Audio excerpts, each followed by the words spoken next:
கிறிஸ்துவுக்குள் மிகவும் பிரியமான என் அன்பு சகோதர சகோதரிகளே, இன்றைக்கும் கிறிஸ்து இயேசுவை கவனித்து பாருங்கள் என்கிற தலைப்பிலே நம் ஆண்டவராகிய இயேசு கிறிஸ்துவுடைய உன்னதமான குணாதிசயமாகிய நன்மை செய்கிற குணத்தை குறித்து நாம் தியானிக்க போகிறோம். இயேசு கிறிஸ்து இந்த உலகத்தில் வாழ்ந்த நாட்களில் நன்மை செய்கிறவராக சுற்றித்திருந்தார் என்று வேதம் சொல்கிறது. அப்போஸ்தலர் 10:38 வாசிக்கும் பொழுது, நசரேயனாகிய இயேசுவை தேவன் பரிசுத்த ஆவியினாலும் வல்லமையினாலும் அபிஷேகம் பண்ணியிருந்தார். தேவன் அவருடனே கூட இருந்தபடியினால் அவர் நன்மை செய்கிறவராயும் பிசாசின் வல்லமையில் அகப்பட்ட யாவரையும் குணமாக்குகிறவராயும் சுற்றித்திருந்தார் என்று வாசிக்கிறோம். என் அன்பு தேவனுடைய பிள்ளைகளே, நம்முடைய தேவன் நன்மை செய்கிற தேவன். அவருக்கு தீமை செய்ய தெரியாது. நம்முடைய தேவன் எல்லாருக்கும் நன்மை செய்கிற தேவன். எப்படி மழையானது நல்லவர்களுக்கும் துன்மார்க்கருக்கும் கூட அநேக இடங்களில் நன்மை பயக்கும் வகையிலேயே பெய்கிறது.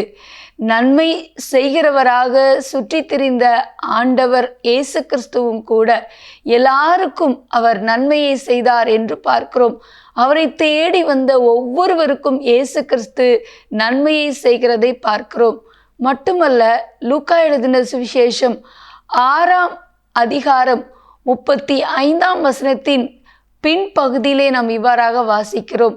நன்றி அறியாதவர்களுக்கும் துரோகிகளுக்கும் அவர் நன்மை செய்கிற ஆண்டவராக இருக்கிறார் என்று பரிசுத்த வேதம் கூறுகிறது. நம்முடைய தேவன் எவ்வளவோ தீமையை செய்கிற மக்களுக்கும் கூட, எவ்வளோ துரோகிகளுக்கும் கூட அவர் நன்மை செய்கிறவராக இருக்கிறார். ஆகவேதான் என் அன்பு தேவனுடைய பிள்ளைகளே, இன்று வரைக்கும் எத்தனையோ சூழ்நிலையிலும் கூட தீமை செய்கிறவர்களுக்கு உடனடியாக தண்டனை கொடுக்கப்படுவது இல்லை. கர்த்தர் கிருபை கூர்ந்து எல்லாருக்கும் நன்மையை பெறும்படியாக அனுக்கிரகம் பண்ணுகிறார். ஆனாலும் நம்முடைய ஆண்டவராகிய இயேசு கிறிஸ்துவை போல ஒரு நன்மை செய்கிற தேவன் உலகத்தில் இல்லை. அவர் எவ்வளோ நன்மை நம்முடைய வாழ்க்கையிலே செய்திருக்கிறார். நம்முடைய வாழ்க்கையிலே அதிசயங்களை செய்திருக்கிறார். நாம் ஒவ்வொரு நாளும் அவர் செய்த நன்மைகளை எண்ணி நன்றி சொல்ல ஆரம்பித்தால் ஆண்டுகள் போதாது, மாதங்கள் போதாது, நாட்களும் போதாது. என் அன்பு தேவனுடைய பிள்ளைகளே, அவர் செய்த நன்மைகளை எண்ணி ஒவ்வொரு நாளும் அவருக்கு நன்றி சொல்ல நாம் கடமைப்பட்டிருக்கிறோம். ஆண்டவர் செய்த நன்மைகளுக்காக நன்றி சொல்ல அழைக்கப்படுகிறோம். ஒவ்வொரு நாளும் நாம் நன்றி அறிதல் உள்ளவர்களாக இருக்க வேண்டும். 10 குஷ்டரோகிகள் இயேசுவினிடத்திலே வந்து அவர் தன்னை சுத்தமாக்க வேண்டும் என்று வேண்டிக் கொண்டார்கள். இயேசு அவ்விதமாக சுகமளித்து அவர்களை அனுப்புகிறார். அவர்கள் போகிற வழியிலே சுகம் பெற்று கொண்டார்கள். அப்பொழுது அவர்கள் ஆசாரியர்களுக்கு தங்களை காண்பிக்க வேண்டும் என்று ஆண்டவர் சொல்லியிருந்தார். அவர்கள் சுகமானதை அவர்கள் பரிசோதித்து சுகம் பெற்றுவிட்டோம் என்பதை உறுதி செய்த பொழுது ஒரே ஒருவன் மாத்திரம் இயேசுவிடத்தில் திரும்பி வந்து நன்றி கூறினான். ஆண்டவர் கொடுத்த சுகத்திற்காக நன்றி கூறினான். நாமும் கூட ஆண்டவரிடத்தில் ஏராளமான நன்மைகளை ஒவ்வொரு நாளும் ஒவ்வொரு மணி நேரமும் பெற்று வருகிறோம். நம்முடைய குடும்பத்திற்காக, தனிப்பட்ட நம்முடைய வாழ்க்கைக்காக, நாம் செய்கிற வேலைகளில், பணிகளில், இப்படி ஒவ்வொரு காரியங்களிலும் ஆண்டவர் எவ்வளவு நன்மைகளை செய்திருக்கிறார். இதற்கு நாம் நன்றி அறிதல் உள்ளவர்களாக இருக்க வேண்டும்.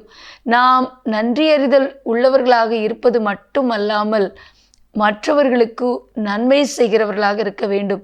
இயேசு எப்படி துரோகிகளுக்கும் தன்னை இகழ்ந்தவர்களுக்கும் தன்னை காயப்படுத்தினவர்களுக்கும் நன்மை செய்ய நினைத்தாரே, அதே போல நாமும் துரோகிகளாகிய மக்கள் நமக்கு விரோதமாக எழும்பி துரோகம் செய்யும் பொழுது நன்மை செய்ய அழைக்கப்படுகிறோம். யோசேப்பு என்கிற மனிதனுடைய வாழ்க்கையிலே அவன் நன்மை செய்தான், அவனுக்கு தீமை நேர்ந்தது. ஆனால் அவன் தன்னுடைய சகோதரருக்கு தீமை செய்யாதபடிக்கு அவர்களுக்கு நன்மை செய்ததை பார்க்கிறோம். என் அன்பு தேவனுடைய பிள்ளைகளே, தன்னை குழியிலே தூக்கி போட்ட சகோதரர்களை வெறுத்து பழி வாங்காதபடிக்கு அவர்களுக்கு நன்மை செய்கிறதை பார்க்கிறோம்.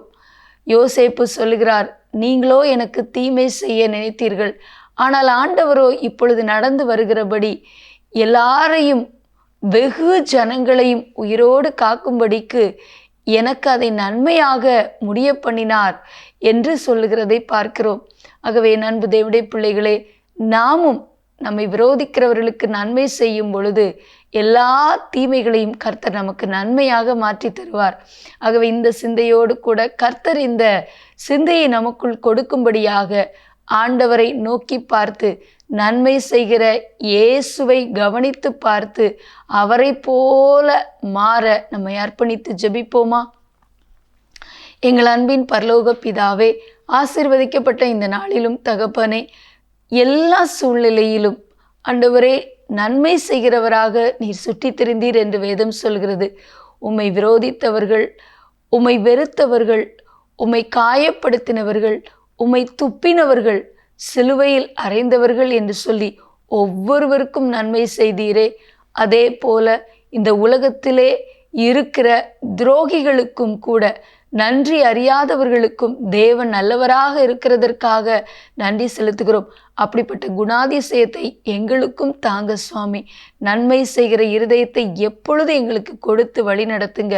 தீமைக்கு நன்மை செய்ய எங்களுக்கு உதவி செய்யுங்க. ஆண்டவரே, உம்முடைய குணாதிசயம் எங்களுக்குள்ளே வளரட்டும்.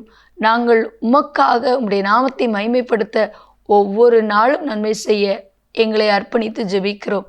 இயேசுவின் நாமத்தில் பிதாவே, ஆமேன். என் அன்பு தேவனுடைய பிள்ளைகளே, நன்மை செய்கிற இயேசுவை போல நன்மை செய்ய அழைக்கப்படுகிறோம். எல்லா சூழ்நிலையிலும் தொடர்ந்து இந்த ஒரு சிந்தையோடு கூட கிறிஸ்து இயேசுவை கவனித்து பார்க்க அழைக்கப்படுகிறோம். கர்த்தர் உங்களை ஆசீர்வதிப்பாராக. ஆமேன்.